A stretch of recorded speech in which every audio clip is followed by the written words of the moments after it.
podcast d'Evolis. Richard, bonjour. Bonjour Christophe. Vous êtes Richard Cleveland, directeur du pôle technique et environnement chez Evolis. C'est bien ça. Et aujourd'hui, on a une question avec un mot très fort. C'est quoi ce tsunami législatif et réglementaire ? Pourquoi ce tsunami, ce vocable ? Parce que ce qu'on observe depuis 4 ans maintenant, environ, c'est-à-dire depuis la mandature de Ursula von der Leyen, c'est une vague législative dont les objectifs sont très ambitieux, avec des horizons quantifiés à des horizons 2030-2050, dont la vitesse de cette vague législative est inédite par le nombre d'actes législatifs qui ont été produits ces 4 dernières années et qui sont encore en cours de production. Et puis parce que l'ampleur également de cette vague, elle est également, elle aussi, inédite parce qu'elle touche tous les secteurs d'activité économique du B2B au B2C. Donc cette vague législative, en fait, on lui a donné le nom de tsunami parce que ce qu'on observe depuis 4 ans est totalement inédit dans notre exercice à nous, au pôle technique environnement, de suivre les législations, les réglementations qui concernent notre secteur d'activité. Cette décision politique qui a été prise fin 2019, c'est de rendre neutre l'Union européenne pour le climat ? Oui, tout à fait. La genèse, en fait, de ce tsunami législatif, avant d'en arriver là, ce sont des décisions politiques qui ont été prises pour beaucoup d'entre elles fin 2019, au travers des différentes COP, notamment la COP 26, et puis de règlements très structurants au niveau de l'Union européenne, de rendre effectivement l'UE climatiquement neutre à l'horizon 2050, avec un palier à 2030. Et de cet objectif politique a découlé un programme politique qu'on appelle le Green Deal, qui a annoncé en fait déjà un train de mesures législatives associées d'ailleurs à des plans de relance pour financer cette transition écologique. Et le tsunami législatif, en fait, eh bien c'est ce train de mesures législatives, réglementaires, qui a suivi le programme politique, qui découle en fait du programme politique. Et donc, clairement, c'est quoi ce tsunami ? Bien justement, la difficulté qu'on a depuis plusieurs années, depuis 2019, lorsqu'on annonçait ce tsunami, c'était de pouvoir le matérialiser, le visualiser de manière un peu plus concrète. Et donc, pour ce faire, on a créé un outil qui se veut visuel, le plus visuel possible, qui vise à matérialiser de manière très factuelle, non pas tous les textes législatifs et réglementaires qui font ce tsunami législatif, mais les actes législatifs structurants, ceux qui forment toute l'ossature du tsunami législatif dans plusieurs secteurs d'activité économique d'ailleurs, y compris l'industrie, bien entendu, c'est notre secteur. Voilà, donc on a créé cet outil qu'on appelle la fresque législative orientée durabilité et décarbonation, pour justement aider à prendre conscience de l'importance de ce tsunami législatif et à le visualiser, à le matérialiser de manière beaucoup plus concrète qu'en employant ce terme tsunami qui veut tout dire en même temps rien dire. Et quels sont les principaux enjeux de cette fresque ? Alors en fait, cet outil, la fresque, elle a été conçue en considérant 3 strates. Une strate très horizontale qui est composée des principaux textes législatifs transverses qui traversent tous les secteurs d'activité économique, ou beaucoup en tout cas, et qui vont concerner soit directement des entreprises adhérentes à d'Evolis, parce qu'elles seront éligibles à ces textes, comme la taxonomie ou les textes sur les rapports de durabilité des entreprises, ou encore sur le mécanisme d'ajustement de la taxe carbone aux frontières, les allégations environnementales, le devoir de vigilance, tous ces textes très horizontaux qui s'appliquent aussi, parfois sous conditions d'éligibilité, aux clients de nos fournisseurs d'équipements, c'est-à-dire alors les grands donneurs d'ordre, mais pas que, hein. Et donc, ça, c'est la première strate, les mesures transversales. Et puis, il y a dans la construction de la fresque, les actes législatifs qui sont plus sectoriels et qui vont entourer les thématiques de l'industrie, les thématiques du bâtiment, des transports, toute mobilité confondue, énergie et carburant, forêt, sol, eau, agriculture. On a répertorié tout ça. Pourquoi? Parce que ce dont on se rend compte, ce dont on s'est rendu compte en construisant la fresque, c'est que l'impact, il pouvait être direct pour certains de nos adhérents parce que des législations allaient directement les concerner sur les produits, par exemple, qu'ils fabriquent, mais il allait aussi être, dans une certaine mesure, indirect par le marché au travers de ces législations qui s'appliquent aussi à leurs clients. Donc c'est pour ça que cet exercice qui consiste à matérialiser le tsunami, on ne s'est pas cantonné qu'au secteur de l'industrie, on est allé aussi matérialiser les principaux actes législatifs qui structurent le tsunami dans les secteurs qui sont parfois des marchés de nos fabricants d'équipements, notamment le transport, l'énergie, le bâtiment, pour ne parler que d'eux. Et puis la troisième strate, c'est vraiment un focus sur les actes législatifs qui structurent le tsunami pour le secteur de l'industrie, en distinguant les produits qui sont fabriqués par nos constructeurs des sites sur lesquels ils fabriquent ces produits. Il y a des législations liées au site et les législations liées aux produits. Cette fresque a pour but de sensibiliser justement ces entreprises? L'objectif premier, c'est aider à la prise de conscience que ce qui arrive là, en Europe, et c'est redoublé par des initiatives nationales hein, qui peuvent s'additionner, se cumuler à des exigences européennes, c'était de faire prendre conscience que ce qui arrive, c'est totalement inédit. Et donc, le changement en Europe arrive par la réglementation, ça c'est évident. Et donc, l'objectif vraiment, c'est la prise de conscience, le déclic.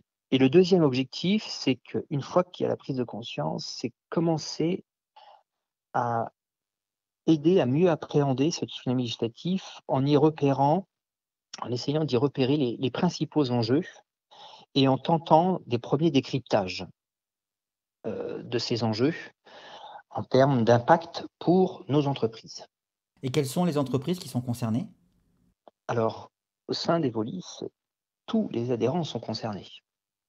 Je dirais même plus généralement, toutes les entreprises sont concernées demain par le tsunami législatif.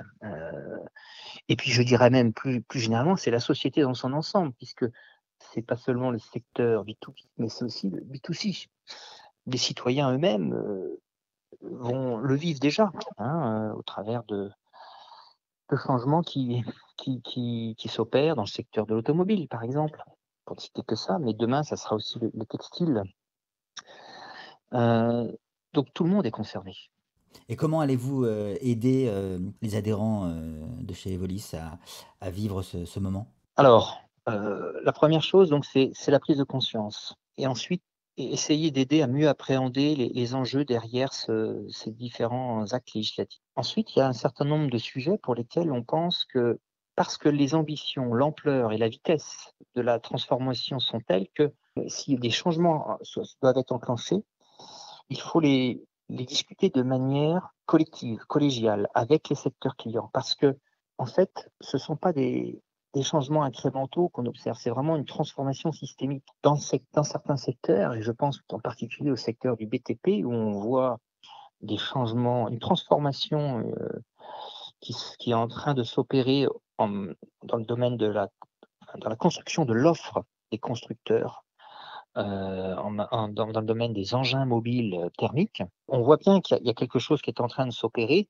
sauf que pour basculer vers une nouvelle offre d'engins mobiles électriques, comme c'est en train de se faire dans le secteur de l'automobile, il y a beaucoup d'obstacles qu'il va falloir surmonter et déverrouiller. Et tous ces obstacles-là ne peuvent pas être déverrouillés sans avoir une vision globale du sujet. Et pour avoir la vision globale du sujet, il faut discuter du sujet en filière. C'est notamment ce qui se fait au travers du secteur du BTP, où 5 fédérations, y compris Volis, se réunissent régulièrement depuis maintenant 1 an et quelques mois pour travailler à la décarbonation des matériels et équipements de bâtiments et travaux publics. C'est un exemple concret, ce travail en filière dans un secteur, parmi les différents secteurs qu'on couvre à Evolis. C'est un exemple concret de travaux qu'on mène pour accompagner nos industriels dans cette marche vers la transition, cette transition écologique. Est-ce que vous avez un exemple pour illustrer ce que vous me dites? Sur le secteur du BTP en particulier, nous avons récemment publié, après avoir élaboré une feuille de route décarbonation des engins et matériels de BTP, un travail assez dense et conséquent qui est matérialisé maintenant dans un rapport qui a été publié par le ministère de l'écologie. Après avoir travaillé à cette feuille de route, nous avons publié un communiqué ensemble, la filière du BTP, c'est-à-dire ces 5 fédérations qui constituent cette filière du BTP, les fédérations clientes et fournisseurs d'équipements. Un communiqué pour parler d'une seule voix au service de l'État, indiquant quelles sont les actions prioritaires qu'il faudrait mener pour amorcer la pompe, en quelque sorte, et aider à cette transition écologique de cette frange des matériels qu'on appelle les engins mobiles thermiques, qui constituent une frange importante d'équipements dans le secteur du BTP. Et donc, des actions concrètes, ce communiqué pose un certain nombre d'actes à mener à court et moyen terme pour enclencher, amorcer la pompe vers cette transition écologique des engins de BTP. Donc vous, Richard, vous êtes expert sur du pôle technique d'Evolis et expert dans ce sujet-là. Et donc vous pouvez inviter vos adhérents à vous contacter pour avoir des informations plus précises sur leur activité. Alors les vrais experts, en fait, ils sont chez nos adhérents. Nous ne sommes que la synthèse, nous ne sommes là que pour être le porte-voix et la synthèse de la matière technique qui nous est remontée par nos industriels. La vraie expertise, elle est chez les industriels. Et c'est celle-là qu'il faut faire parler, en fait, pour construire les positions de l'organisation professionnelle et avancer, cheminer dans le dialogue avec notre administration. Donc vous récupérez un petit peu l'information donnée par vos adhérents, vous la redispatchez et faites une synthèse de l'information. On les interroge, on les consulte, sur des questions parfois très précises. Est-ce que, par exemple, le rétrofit d'engins mobiles thermiques pour les convertir en engins mobiles électriques est un sujet pour eux? Et si oui, alors on va les réunir pour discuter, parce que c'est notre domaine à nous, au pôle technique environnement, on va discuter du cadre technique et réglementaire, administratif, le plus, je dirais, approprié, proportionné, qui aurait lieu de mettre en place pour ce genre d'opération. Donc ça peut prendre plusieurs formes, si vous voulez, ce travail avec nos adhérents. Des consultations éclairs, des réunions de travail, mais c'est aussi de la redescente d'informations.